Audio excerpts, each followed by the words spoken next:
Okay, so first what we're going to do is brush out our brows and just basically follow the outline of your eyebrow. And I'm going to keep just filling in and brushing, filling in and brushing until I'm satisfied with the shape of my eyebrow. Remember never to focus on the front of your brow because that's when it becomes harsh and boxy.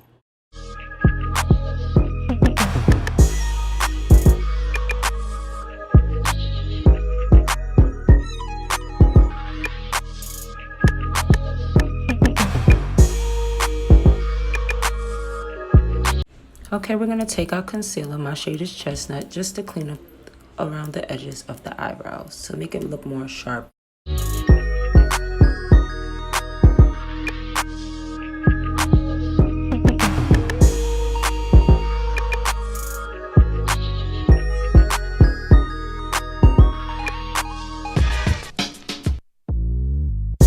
I'm also taking it on the top as well because I like that more fleek, I would say, look.